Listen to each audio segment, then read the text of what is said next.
오늘도 하나님께서 축복하시는 참으로 복된 날입니다. 하나님의 은혜가 함께 하시길 원합니다.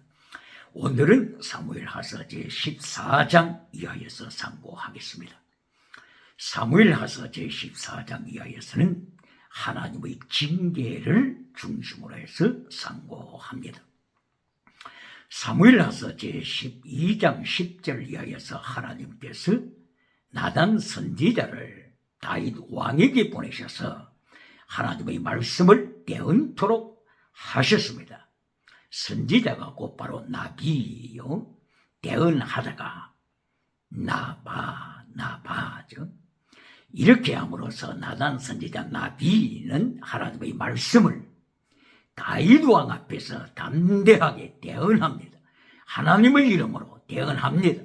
나바 대언합니다. 바로 그 대언하는 하나님의 말씀의 내용은 하나님의 징계였습니다. 사무엘하서 12장 10절 이하를 통하여서 다윗 가정에 하나님의 칼날이 떠날 날이 없을 것이다. 칼, 하나님의 심판의 칼을 예고하신 것입니다. 그리고 다윗은 은밀한 가운데 밧세바와 간통을 했지만 하나님께서는 다윗의 가정에 징계하실 때에 다윗의 아내들을 백주에 다윗의 이웃에게 넘겨주리라. 그리하여 백주에 동침하게 하리라고 말씀을 하셨습니다. 21세기의 모든 국가는 간통죄를 죄가 아니라고 선포하는 모든 국가는 사무엘하서 12장 10절 이하를 통하여서 하나님께서 간통죄에 대하여 심판하신다고 하는 이 말씀을 기억해야 합니다. 또다시 하나님께서는 나단 선지자를 통하여서 다윗의 가정에 하나님의 징계를 예언하시기를 밧세바를 통하여서 태어난 아기를 하나님께서 죽이신다고 예고하셨습니다. 이 하나님의 징계에 대한 선포 결과 사무엘하서 14장 이하에서 계속 하나님의 징계의 사건이 다윗과 다윗의 가정과 그리고 다윗이 통치하는 국가에 계속하여 하나님의 징계는 진행되고 있습니다. 이리하여 다윗의 아들들 가운데 암논이 일어나서 다윗의 아들 첫째 아들 암논이 일어나서 간통하는 사건을 범하게 됩니다. 다말이라고 하는 다윗의 딸이 있었는데 바로 다윗의 딸 암논이라고 하는 다윗의 장자가 다윗의 딸 다말과 간통하게 됩니다. 이때에 다말의 오빠 압살롬이 암논을 죽입니다. 살해시킵니다.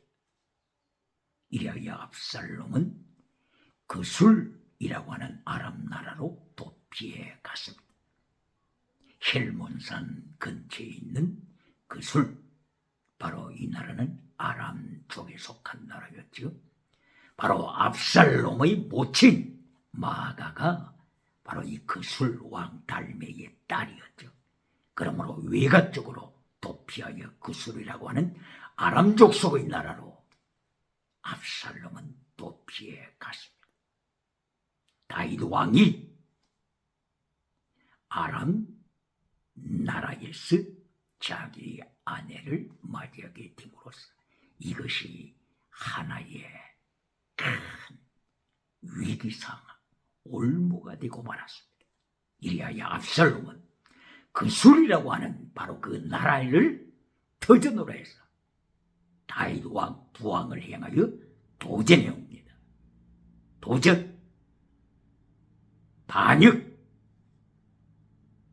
바로 이러한 사건이 연속하여 터지게 되는데 압살롬은 마침내 그술 나라에 가서 3년 동안 망명 생활을 했습니다. 3년이 지나자 다윗은 압살롬을 불러들였습니다. 불려들었지만은 압살롬의 얼굴을 보지 아니했습니다. 압살롬은 다시 이스라엘로 돌아왔지만은 다윗의 통치로 인하여서 연금 상태로 2년 동안 다윗 왕을 아련하지 못하도록 했습니다. 이리하여 압살롬은 마침내 2년 후에 연금 상태에 불려서 다윗 왕을 아련하게 되고, 그 후에 15장 7절 이하를 보게 되면 제4년이 되자 압살롬은 다윗 왕을 다시 아련한 후에 허락을 요청합니다. 헤브론에 가서 하나님 앞에 서약한 것을 실천케 해 주소서. 이리하여 압살롬은 반역할 것을, 내란을 일으킬 것을 모의하면서 다윗 왕으로부터 허락을 받고 자기의 군사들과 함께 헤브론으로 내려갔습니다. 이리하여 마침내 헤브론에서 압살롬은 왕위에 등극합니다. 15장 10절 이하를 통하여서 압살롬이 헤브론에서 왕위에 등극하면서 부왕 다윗 왕을 행하여서 내란을 시작했습니다. 이 소식을 들었던 다윗은 15장 14절 이하를 통하여 피난을 준비하고 예루살렘을 떠납니다. 감난산을 지나가게 되고, 그리고 요단강을 건너가게 되고, 마침내 요단강 건너편 마하나임이라고 하는 그 성으로까지 도피해 가게 됐습니다. 이때에 다윗을 호위하는 호위병들과, 그리고 블레셋 나라에 속했던 다윗을 추종하는 600명 군사들과 더불어서, 그리고 다윗 가까이에 있는 장관들, 대신들을 중심으로 하고, 그리고 백성들과 더불어서 도피 길에 올랐습니다. 망명길에 오르게 된 것입니다. 바로 이 모든 진행되는 사건에서 하나님의 징계, 다윗을 향한 하나님의 징계를 사무엘하서 12장 10절을 이하여서 나단 선지자를 하나님께서 보내셔서 다윗을 향하여 내가 너를 징계한다 선포하시고, 하나님의 징계는 계속 진행되어 나가는 것입니다. 이때에 다윗을 반역한 사람 중에 하나가 아히도벨입니다. 아히도벨, 다윗의 모사죠. 다윗의 모사 아히도벨이 다윗을 떠나서 압살롬 편에 섰습니다. 어찌하여 다윗의 모사 아히도벨이 이렇게 쉽게 다윗을 떠나고 압살롬 편에 서서 반역하는 길에 오를까?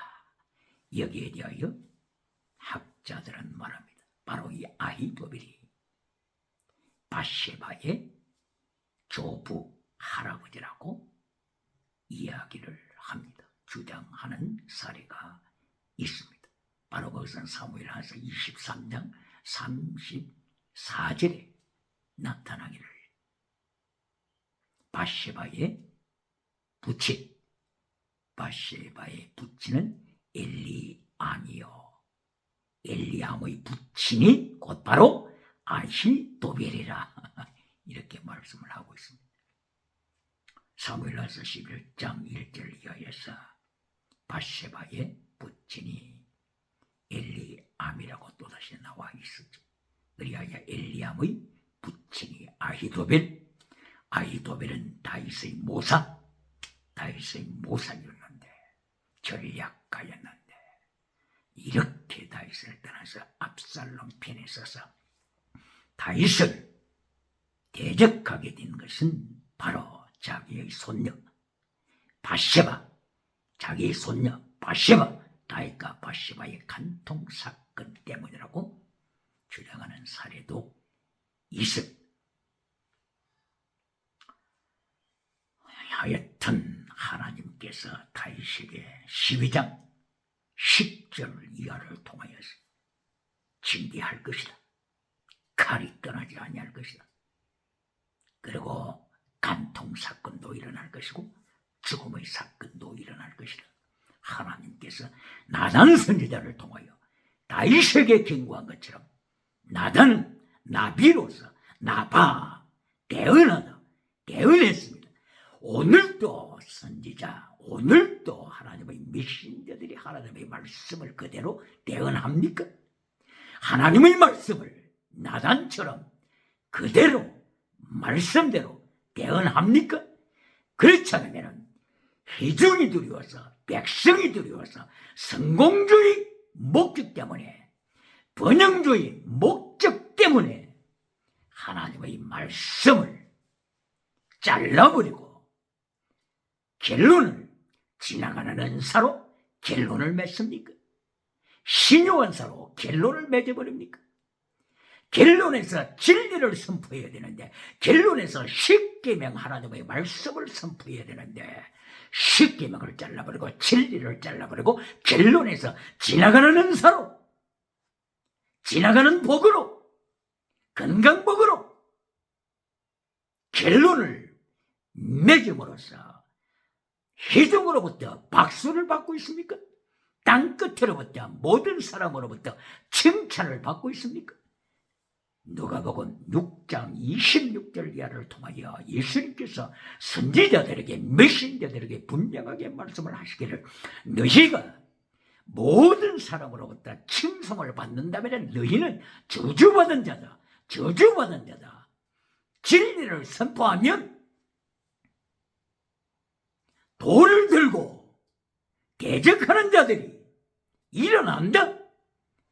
요한복음 8장 44절 이하에서 예수님께서 예루살렘 성전에서 하나님의 진리를 선포하시자 성전 내에서 사람들이, 무리가 돌을 들어 예수님을 향하여 돌을 던지는 사건들, 바로 이것은 요한복음 8장 45절을 통하여 예수님께서 내가 진리를 전하기 때문에, 진리를 전하기 때문에 너희가 나를 향하여 돌을 던진다고 선포하시고, 내가 진리를 선포하지 않냐고 기적을 너희에게 베풀었다면, 땅의 복을 너희에게 베풀었다면 너희가 영접하지 아니했겠느냐. 독사의 새끼들아, 사탄의 자식들아. 이것이 요한복음 8장 44절 이하에서 너희는 너희 아비 사탄을 따라간다, 뱀을 따라간다. 너희는 엘로힘 여호와 야훼 하나님의 이름을 부르지만 너희는 하나님을 모르는 자다. 하나님을 모르는 자, 너희 아비는 뱀이요 사탄이다. 예수님께서 진리를 선포하셨습니다. 오늘도 선지자 나단처럼 진리를 선포하십니까? 그렇지 않으면 땅의 복으로 결론을 맺어버리고 세상 사람으로부터 칭송을 받는 자리를 지키고 있습니까? 기억해야 합니다. 오늘의 주제는 하나님의 징계입니다. 하나님의 징계. 하나님께서 사무엘하서 12장 10절을 이하를 통하여 하나님의 징계를 예언하시고 13장, 14장, 15장 계속하여서 하나님은 징계를 진행하십니다. 이것은 사무엘서에서만이 아니고 신구약 성경 전체에서 하나님께서 징계하시는 사건들을 말씀하시고 기록했습니다. 계시록을 통하여 잠깐 보시겠습니다. 계시록에서는 예수님께서 계시록 종말의 시대에 세계를 징계하실 것을 말씀을 했습니다. 요한계시록 6장 1절 이하에서 예수님께서 세상에 징계하시되 7인 그리고 7 나팔 그리고 7 대접 인 나팔 대접 재앙을 통하여서 세상을 징계하십니다. 다시 한번 확인하겠습니다. 왜 징계하십니까? 왜 예수님이 징계하십니까? 왜 예수님께서 7인을 떼시고 징계하십니까? 7 나팔을 천사들로 하여금 불게 하시고 징계하십니까? 7 대접을 천사들로 하여금 땅에 온 천지에 쏟아버리게 하셔서 징계하십니까? 징계하는 이유가 뭡니까? 바로 그것이 요한계시록 3장 19절 사랑하기 때문에 내가 너를 징계한다. 이것이 라오디게아 교회를 향하여 예수님께서 징계하시는 목적을 분명하게 하신 것입니다. 사랑하기 때문에 징계한다. 사랑하기 때문에 지옥 가지 않도록, 사랑하기 때문에 지옥에 떨어지지 않도록 징계한다. 그러므로 징계는 사랑의 다른 면이다. 사랑의 다른 표현이다. 하나님의 징계, 예수님의 징계는 하나님의 사랑의 다른 표현이다. 그러므로 징계를 받을 때 하나님의 사랑을 깨닫고 회개하고 돌아오라. 이것이 징계를 통한 하나님께서, 예수님께서 촉구하시는 메시지입니다. 그러므로 하나님께서 말세에 이렇게 징계를 하시는데 어떻게 징계하신다고요? 7인을 통하여 징계하십니다. 7 나팔을 통하여 징계하십니다. 7 대접을 통하여 징계하십니다. 7인, 사탄의 7인을 통하여서 세상에 벌을 내리는 것입니까? 사탄입니까? 7인을 깨는 분이 예수님입니까? 그렇지 않으면 사탄입니까? 기억해야 합니다. 예수님의 권세를, 하나님의 권세를 바지저고리로 만들어서 21세기 마지막 때의 과정신학을 통해서, 프로세서 디알레지 과정신학을 통해서 하나님을 바지저고리로 만들어버리고 예수님을 바지저고리로 만들어버려서 심판하지 못하는 예수님, 징계하지 못하는 하나님, 징계하지 못하는 예수님으로 만들어가지고 예수님은 징계하시지 않는다, 이렇게 주장함으로써 계속하여 21세기 시대정신 뭡니까? 시대정신이 뭡니까? Geist of the world, Geist of the world. 시대정신이 뭡니까? 시대정신이 곧바로 첫째, 다신론, 다원주의. 어떤 미신을 믿어도 천국 간다고 만들어버린 다신론, 다원주의. 두 번째, 유물론. 모든 것은 물질에서 시작하고 물질로 진행될 뿐이라고 말하면서 하나님을 밟아버리고 하나님 자리에 인간이 앉아서 선악과 나무를 통하여서 선악과 열매를 따먹고 인생을 즐긴다고 하는 자들, 바로 이것이 유물론 주체 사상. 신은 없다, 신은 죽었다, 내가 신을 죽였다고 주장하면서 하나님 자리에 앉아서 유물론을 통하여서 유물론 주체사상, 한반도 북한에서도 유물론 주체사상으로 유물론 주체사상 우상을 만들어 오늘도 평양 장대교회를 70년 이상 동안 밟아버리는 유물론 주체사상 북한, 그리고 평양은 미국에서 온, 그리고 외국에서 온 많은 선교사님들을 통하여 평양을 하나님의 복음으로, 말씀으로, 한국의 예루살렘, 평양 예루살렘으로 만들었었는데 평양 예루살렘, 복음의 예루살렘을 70년 이상 유물론 주체 사상이 밟아버리고 있는 오늘의 하나님의 징계를 기억해야 합니다. 그리고 세 번째가 짐승문화를 만들었습니다. 짐승문화를 만들어서 간통주의 사회를 세계 나라들이 법적으로도 통과시켜버리고 인정하여서 짐승문화를 따라가는 간통주의 세계, 동성애로 인하여 세상을 덮어버리는 짐승문화, 바로 이것이 오늘날 세 가지 시대정신으로 말미암아 하나님을 떠나고 있는데, 하나님을 바지저고리로 만들고 있는데 어째 하나님께서 징계하시지 않겠습니까? 어째 예수님께서 징계하시지 않겠습니까?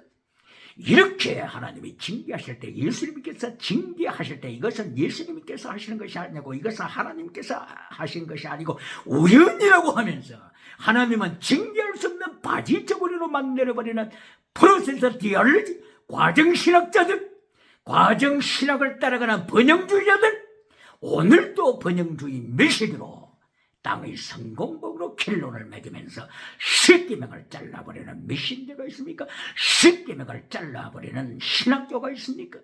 오늘 요한계시록을 통하여서 예수님께서 징계하시는 세 가지를 기억해야 합니다.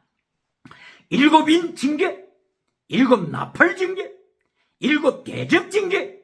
바로 이것은 예수님께서 인을 띄시면서 시작하는 것입니다. 우연이 아닙니다. 사탄이 하는 것이 아닙니다. 예수님께서 요한계시록 6장 1절 이하에 인을 띄실 때 첫째 인을 떼시고 둘째 인을 떼시고 셋째 인을 떼시고 넷째 인을 떼시고 다섯째 인을 떼시고 여섯째 인을 떼시고 일곱째 인을 떼실 때 세상에 전쟁, 기근, 온역, 전염병, 지진, 김성, 기후변화 사건이 터짐을 요한계시록에서도 정확하게 예수님이 인을 떼시는 예수님의 절대 주권, 하나님의 절대 주권을 선포하고 있는데 하나님의 절대 주권을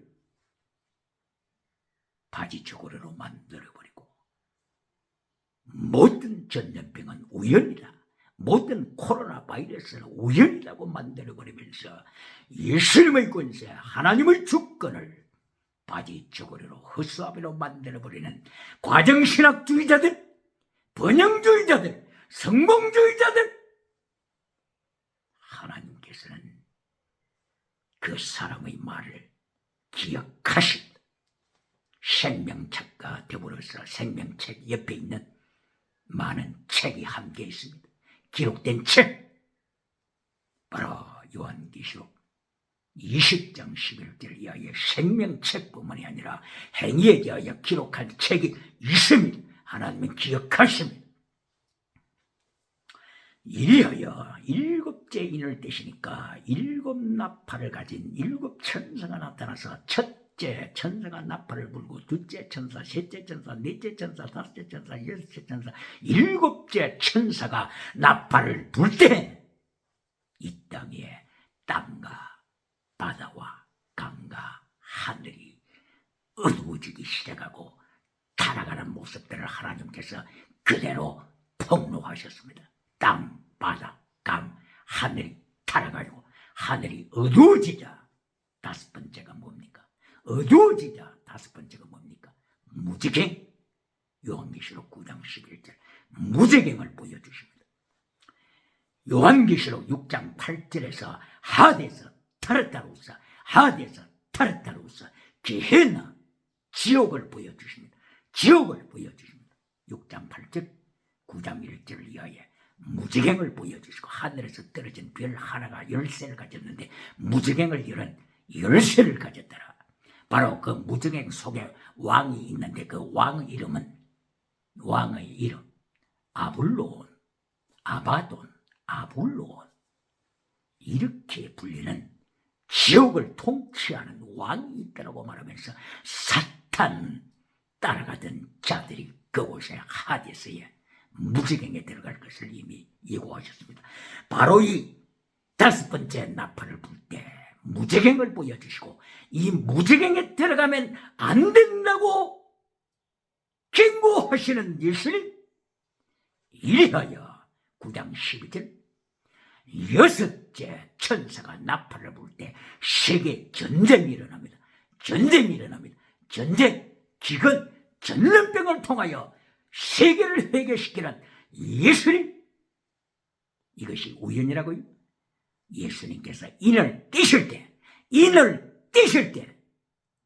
8장 1절에서 예수님께서 일곱째 인을 띄실 때 사건이 일어난다고 하는 것을 기억해야 합니다. 이리하여 전쟁과 기근과 전염병으로 인하여서 세계가 고통할 때에 마침내 회개의 역사가 일어날 것을 이사야 선지자는 고백했습니다. 이사야서 26장 9절을 통하여 하나님의 징계로 말미암아 하나님의 심판으로 말미암아 온 세계가 하나님의 의를 배우더라. 하나님의 나라, 하나님의 의, righteousness of God, 하나님의 의를 배우더라고 이사야 선지자가 선포하고 에스겔서 36장, 37장, 38장, 39장 계속하여 마지막 절에서 37장 27절이야 38장 22절이야 계속하여 천하가 하나님을 알리라. 천하가 하나님이 통치하심을 알리라. 바로 이 하나님의 징계로 말미암아 하나님의 징계 전쟁으로 말미암아 세계가 여호와를 알리라. 야훼 하나님을 알리라. 이렇게 에스겔 선지자도 하나님의 징계 때문에 하나님의 심판 때문에 세계가 하나님의 의 righteousness of God 배우게 된다고 선포했습니다.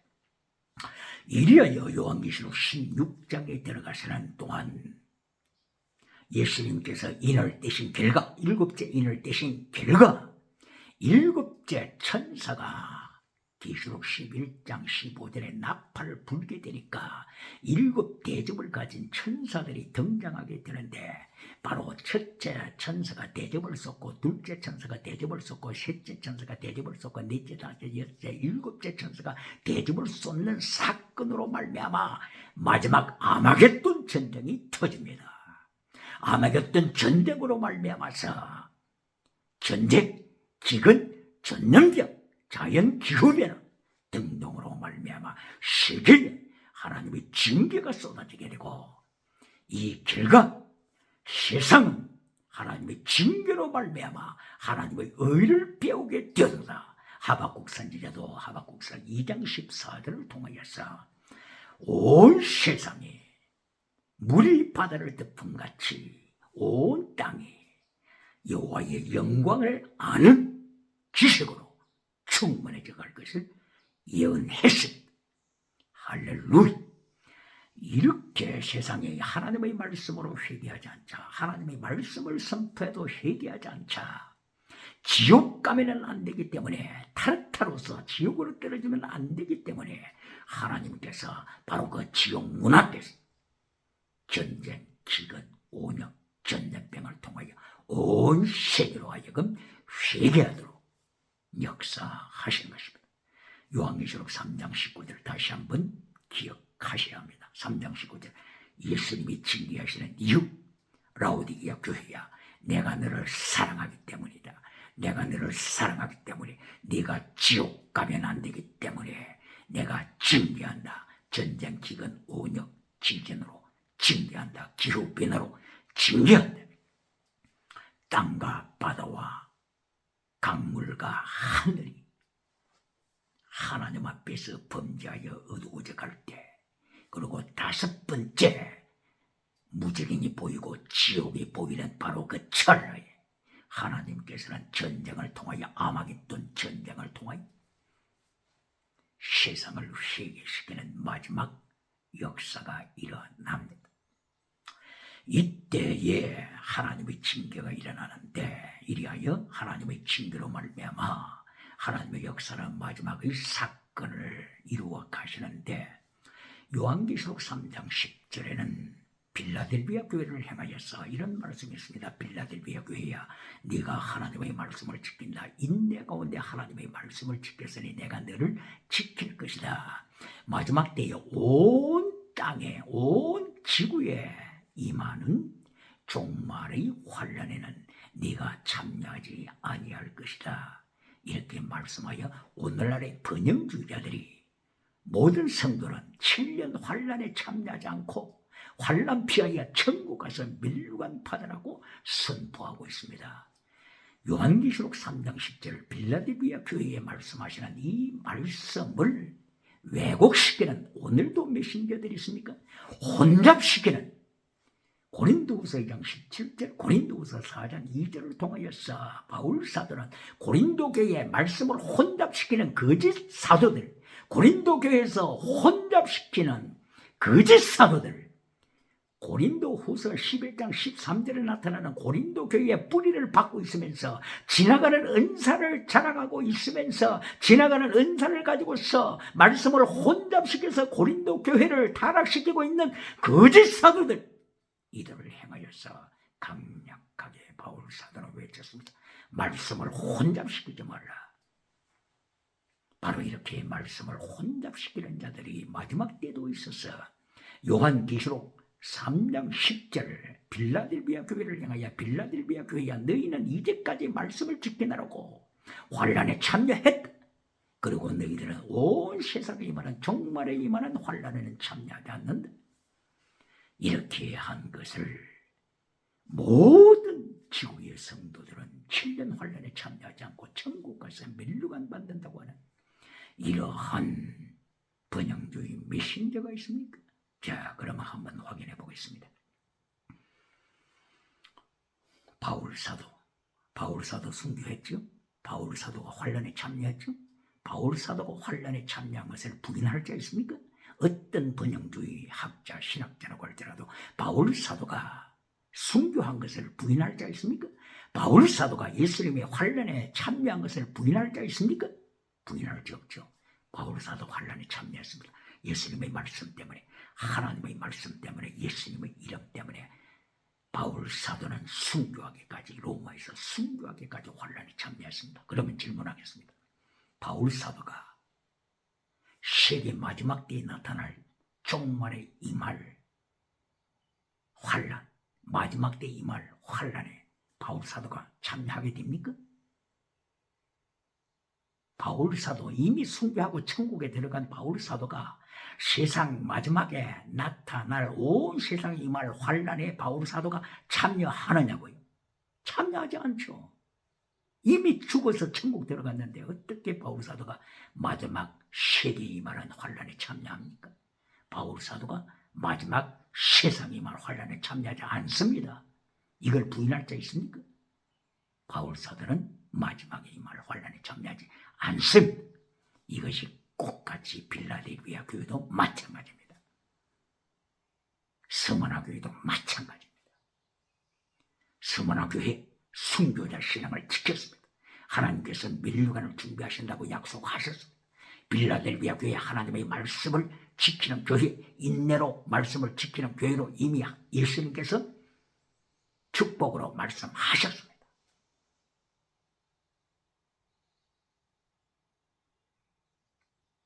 그리고 빌라델비아 교회와 스무나 교회는 세계 종말에 나타날 환난에 참여하지 않습니다. 바울 사도와 꼭 마찬가지로 빌라델비아 교회, 스무나 교회 종말에 임할 세계 환난에는 참여하지 않습니다. 왜 그렇습니까? 이미 죽어서 천국 갔으니까요. 자, 그러면은 여호수아에 대하여 보겠습니다. 여호수아처럼 순교신앙을 가진 자가 어디 있습니까? 여호수아처럼, 갈렙처럼, 사무엘처럼 순교신앙을 가진 자가 어디 있습니까? 그들은 환난 다 참여하고 천국 갔습니다. 그러면 질문해 보겠습니다. 여호수아와 갈렙과 사무엘이 앞으로 종말에 나타날 환난에 참여합니까? 아니죠. 참여하지 않죠. 마지막 종말에 참여하지 않는다고 해서 여호수아가 자기가 삶에 살아갈 때에 환난에 참여하지 않았습니까? 갈렙이 환난에 참여하지 않았습니까? 사무엘이 환난에 참여하지 않았습니까? 꼭 마찬가지입니다. 어째 요한계시록 3장 10절 환난에 참여한 빌라델비아 교회를 행하였어. 너희의 사명은 이것이다. 너희는 너희의 사명을 감당했다. 마지막 때에 나타날 라오디게아 교회의 시대가 온다. 라오디게아 교회의 시대에 라오디게아 교회가 저렇게 타락한다. 저렇게 타락할 때에 하나님께서는 가만두지 않고 징계를 통하여 사대교회가 은사를 자랑하면서 지나가는 은사를 자랑하면서 사대교회가 저렇게 하나님의 말씀을 떠나고 있다. 사대교회를 사랑하기 때문에 하나님께서는 징계를 통하여 회개시킬 것입니다. 징계를 통하여 다시 한번 회개하도록 기회를 주실 것입니다. 하나님께서는, 예수님께서는 7교회를 심판하시면서 징계하는 목적을 가르쳐 주시는 것입니다. 할렐루야! 예수님의 12제자들이 순교했습니다. 가룟 유다는 자살했죠. 예수님의 12제자들을 마띠아 제자도 순교했습니다. 마띠아 제자도 아프리카에서 순교했다고 전해지고 있습니다. 마태 제자도 아프리카에서 순교했다고 전해지고 있습니다. 이들이 순교했습니다. 그러나 마태나 예수님의 12제자들이 마지막에 닥칠 온 세계에 임하는 종말 환란에 참여합니까? 참여합니까? 참여하지 않죠. 빌라델비아 교회처럼 참여하지 않죠. 그러나 예수님의 12제자는 순교했습니다.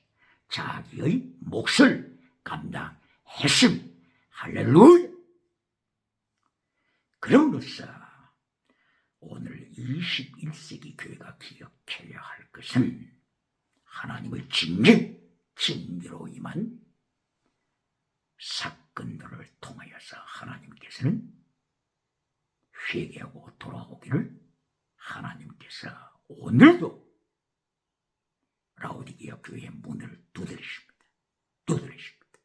내가 네게 징계하는 목적은 사랑하기 때문이다. 타락으로서 지옥에 떨어지면 안 되기 때문이다. 이렇게 말씀하시고 환란에 참여하여 예수님의 환란에 참여하여 불로 연다는 검을 준비하라. 빌라델비아 교회처럼 서머나 교회처럼 여호수아처럼 바울사도처럼 갈렙처럼 사무엘처럼 환란에 참여하여 불로 연다는 검을 준비하여 천국에서 물류관 받는 자리에 들라고 주님께서 축복의 말씀을 주시는 것입니다. 라오디게아 교회는 환란에 참여한 일이 없기 때문에 불로 연다는 금이 없고 눈먼 자가 되어버리고 흰옷 준비한 그러한 기회도 갖지 못하여서 예수님께서 사랑하시기 때문에 징계하노니 흰옷을 준비하라. 불로 연다는 금을 준비하여 천국에서 멸류관 받을 준비하라 말씀하십니다. 창세기 1장 2절을 통하여서 하나님께서는 환란에 대하여 말씀하십니다. 땅이 혼돈하고 공허하며 어둠이 깊음이 있더라고 타락을 예고하셨습니다. 창세기 1장 1절 태초에 하나님이 천지를 창조하시니라. 천지를 창조하시니라가 전제가 되죠. 베레쉿 바라 엘로힘 샤마임 에트 에르지. 베레쉿 태초에 바라 엘로힘 하나님이 창조하셨다. 샤마임 하늘과 에트 그리고 에르지 땅을 창조하셨다. 이것이 전제가 됩니다. 이것이 전제가 되고 나서 땅이 혼돈하고 공허하며 어둠이 깊음이 있더라. 땅이 혼돈하다. 땅이 혼돈하다고 하는 것은 바로 오늘의 시대정신 다신론으로 돌아가 버렸다고 하는 것입니다. 그리스의 시대정신 다신론. 땅이 혼돈하다. 땅이 혼돈하다고 하는 것은 다신론. 많은 우상으로 돌아가 버린 것을 말씀하는 것입니다. 공허하며 많은 우상을 따라가다 보니까 많은 신들을 인간이 만들고 따라가다 보니까 하나님을 떠나버렸습니다. 예수님을 떠나버렸습니다. 그리하여 공허한 시대, 예수님이 인간 가슴에 없는 세대, 예수님을 버린 세대, 하나님을 버린 세대, 생수를 그는 데는 하나님, 예레미야 2장 13절. 바로 이 말씀이 생수되는 하나님을 버린 세대, 이것이 곧바로 공허한 시대를 말씀하는 것입니다. 땅이 혼돈하고 공허하며 그 길과 어둠이 깊음에 있더라. 어둠의 시대, 바로 이것이 짐승문화 시대. 짐승문화로 간통주의 사이로 나가고 동성애 사이로 나가고 짐승과 음행하는 수관으로 빠져나가는 어둠의 시대. 바로 이때 땅이 혼돈하고 두 번째 공허하며 세 번째 어둠이 네 번째 깊음이 있더라. 깊음, 이것이 타락타로서 지옥입니다. 타락타로서 지옥. 그래서 신화에서도 타락타로서 지옥을 인정하고 있는 것처럼 그리스가 곧바로 셈, 함, 야벳, 노아의 후손들이지 않습니까? 그렇기 때문에 성경 말씀을 배웠고 지옥에 대하여 배웠고 서울,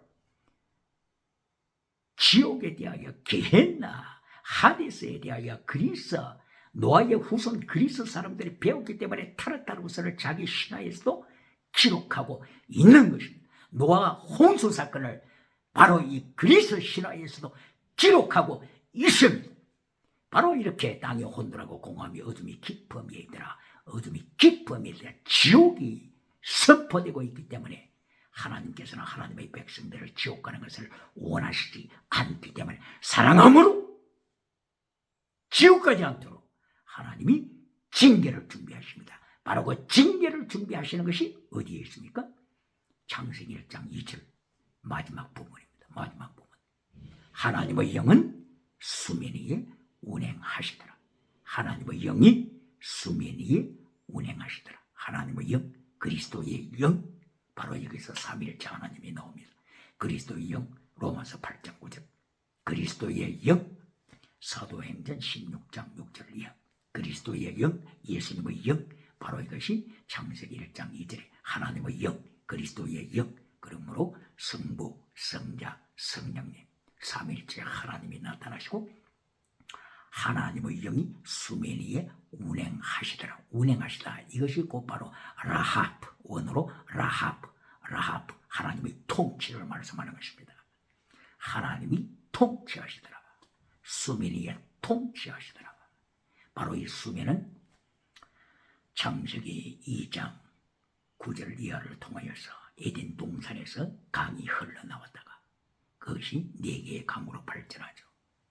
비손, 기혼, 티그리스, 유브라데스 강으로 발전합니다. 이 4개의 강물이 대서양, 지중을 행하여 대서양으로 그리고 태평양으로 흘러가는 것을 말씀하고 있습니다. 바로 이 모든 세계 복음을 행하여 준비해 나가실 때 하나님께서 어떻게 하신다고요? 운행하시더라. 라하프, 바로 이 통치하시더라. 라하프에는 2가지 뜻이 있습니다. 하나는 사랑, 사랑이라고 하는 뜻이 있습니다. 어미닭이 빙아리를 품어서 불에 타 죽을 때에도 빙아리를 품는 그 어미닭의 사랑. 다른 하나는 쉐이킹. 하나님께서는 흔드십니다. 하늘을 흔드시고 땅을 흔드시고 바다를 흔드시고 천하를 흔드십니다. 바로 이것은 쉐이킹으로서 하나님의 징계를 말씀하는 것입니다. 그러므로 징계와 그리고 어미닭의 사랑, 징계와 사랑, 이 2가지를 통하여 하나님께서는 타락한 세상을 통치해 가십니다. 왜 징계하신다고요? 사랑하기 때문에. 왜 징계하신다고요? 타락타로워서 어둠이 깊음에 있더라. 깊음이 원어로 대홍, 지옥, 소울, 지옥, 하데스, 게헨나로 떨어지지 않게 하여 사랑하기 때문에 라합, 통치하신다. 통치하실 때 2가지. 하나는 뭐라고요? 어미닭의 사랑과 같이 하나님의 사랑, 헤세드 사랑으로. 다른 하나는 쉐벳.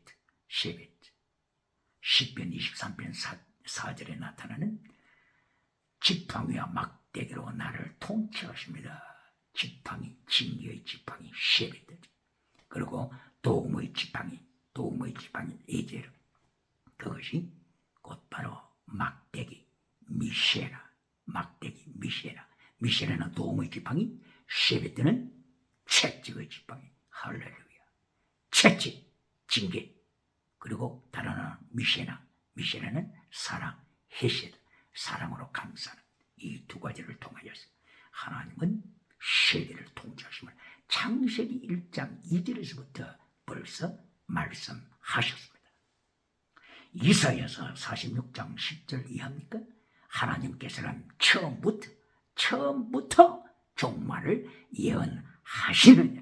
할렐루야. 그러므로 처음부터 창세기 1장 2절에서부터 하나님께서 세상을 통치해 가실 때 하나님의 징계, 라합, 기억해야 합니다.